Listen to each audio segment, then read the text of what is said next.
25 ஆண்டுகளுக்கு பிறகு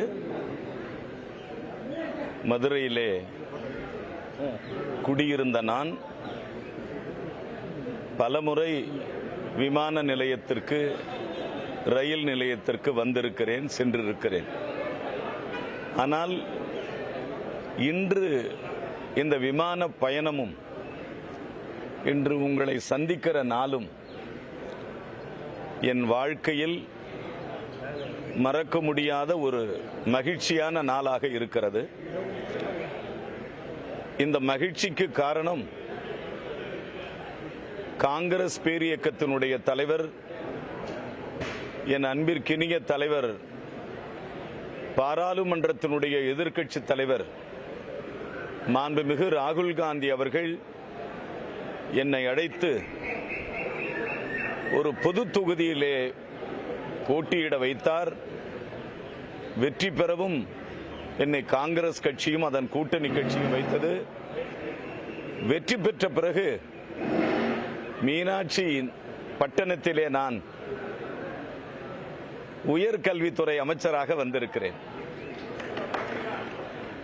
மிகவும் சந்தோஷமாக எனக்கு இருக்கிறது. எனக்கு கொடுத்திருக்கிற பொறுப்பு மிகவும் முக்கியமான பொறுப்பு. 2009 பாராளுமன்றத்திலே நான் நாடாளுமன்ற உறுப்பினராக தேர்வு பெற்று பாராளுமன்றத்திற்கு சென்ற பொழுது முதல் நாடாளுமன்றத்தில் என்னுடைய கன்னி பேச்சு, உண்டி கொடுத்தோர், உயிர் கொடுத்தோர், கல்வி கொடுத்தோர் கடவுளுக்கு சமமானவர் என்று பாராளுமன்றத்தில் என்னுடைய முதல் பேச்சு அமைந்திருந்தது. உண்டி கொடுத்தோர், உயிர் கொடுத்தோர், கல்வி கொடுத்தோர் கடவுளுக்கு சமமானவர் என்று. ஆக உயர்கல்வித்துறையே இன்று காங்கிரஸ் பேரியக்கத்திற்கு வழங்கப்பட்டிருக்கிறது. மாண்புமிகு தமிழக முதல்வர் திரு சி. ஜோசப் விஜய் அவர்களுக்கு காங்கிரஸ் பேரியக்கம் உளமார்ந்த, மனமார்ந்த எங்கள் நன்றியையும் பாராட்டுக்களையும் வாழ்த்துக்களையும் மாண்புமிகு முதலமைச்சர் அவர்களுக்கு நான் தெரிவித்துக் கொள்கிறேன். ரொம்ப சந்தோஷமா வந்திருக்கிறேன். கேள்விகளை கேட்கறத விட இன்னைக்கு உங்கள் நண்பன், உங்கள் சகோதரன், உங்கள் தோழன் வந்திருக்கிறேன். தியாகச்சீலர் கக்கனுக்கு பின்னால் 1957 மேலூர் சட்டமன்ற தொகுதியிலே போட்டியிட்டு வெற்றி பெற்ற மாண்புமிகு ஐயா தியாகச்சீலர் கக்கன் அவர்களுக்கு பின்னால் அந்த தொகுதியில் 67 ஆண்டுகளுக்கு பிறகு நான் வெற்றி பெற்று அமைச்சராக வந்திருக்கிறேன். இந்த வெற்றியை நான் தியாகச்சீலர் எளிமையின் சிகரம் கக்கன் அவர்களுக்கு எனது வெற்றியை நான் இன்று சமர்ப்பிக்க விரும்புகிறேன். இதுக்கு மேல நீங்க கேள்வியை கேட்கறத நிறுத்திக்கிட்டா நல்லது. இதுக்கு முன்னாடி கடந்த ஆட்சியில கவர்னருக்கும் கல்வித்துறை, உயர்கல்வித்துறை அமைச்சருக்கும் பிரச்சனைகள் ஏற்பட்டு பல பட்டமளிப்பு நியமிக்கப்பட்டது. இதை நீங்க எப்படி எதிர்கொள்ள போறீங்க? இந்த முறைக்கு எப்படி எதிர்கொள்ள போறீங்க? எப்படி இல்ல, எல்லா அமைச்சர்களும் கவர்னரை எதிர்கொண்டிருக்கிறார்கள். எனக்கும் அந்த துணிவு, ஆற்றல் எல்லாமே எனக்கும் இருப்பதாக கருதுகிறேன்.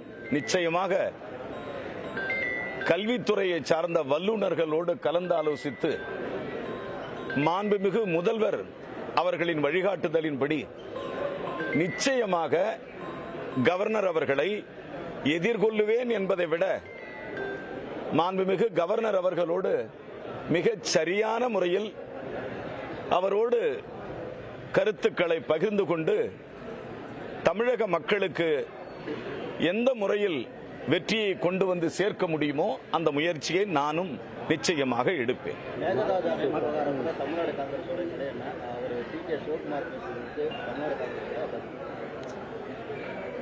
மேகதாதுவினுடைய நிலைப்பாடு என்பது காங்கிரஸ் கட்சி கடந்த காலங்களில் மிக தெளிவாக சொல்லியிருக்கிறது.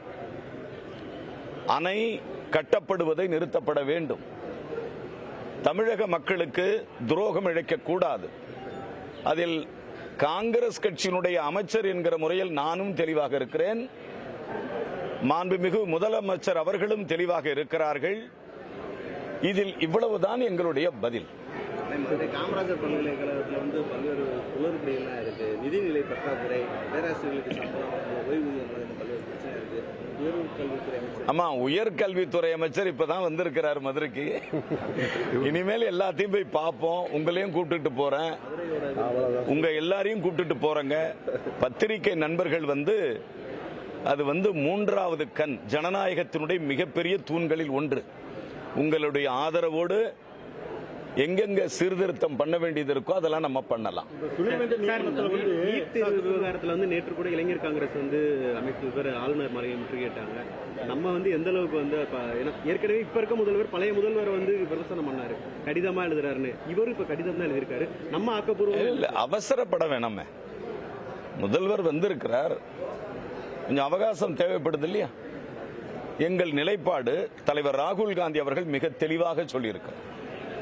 நீட் விவகாரத்தில் தமிழகத்திற்கு விலக்கு வேண்டும் என்பது காங்கிரஸ் கட்சியினுடைய தலைவர், லீடர் ஆஃப் த அப்போசிஷன் தலைவர் ராகுல் காந்தியினுடைய எண்ணமும் அதுதான், எங்களுடைய எண்ணமும் அதுதான். நான் என்ன சொல்றேன், இப்ப நிறுத்திக்கங்க, நான் அங்க போறேன். முடிஞ்சா நீங்க அங்க வாங்க, நிறைய பேசலாம். துணைவேந்த நியமனத்தில் கவர்னருடைய தலைவர் அதிகமாக இருக்குன்னு சொல்லி அரசு வழக்கு இது பண்ணுச்சு.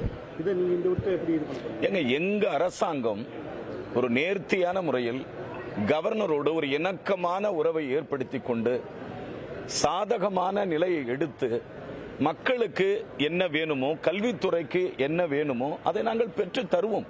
அதில் ஒன்றும் மாற்று கருத்தே கிடையாது. ஆனா ஒண்ணு மட்டும் சொல்றேன், ஒரு வார்த்தை வெல்லும், ஒரு வார்த்தை கொல்லும். ஒரு வார்த்தை வெல்லும், ஒரு வார்த்தை கொல்லும். அரசியல் கட்சி என்பது தமிழக மக்களை காலம் காலமாக அநாகரிகமான வழியிலே அழைத்துக் கொண்டு செல்லுகிற தலைவர்கள் பலர் இருக்கிறார்கள். அவர்கள் மாற்றிக்கொள்ள வேண்டும், அல்லது மாற்றப்பட வேண்டும், அல்லது மாற்றுவதற்கு வழியை நாங்கள் கண்டுபிடித்து வைத்திருக்கிறோம். நன்றி, வணக்கம்.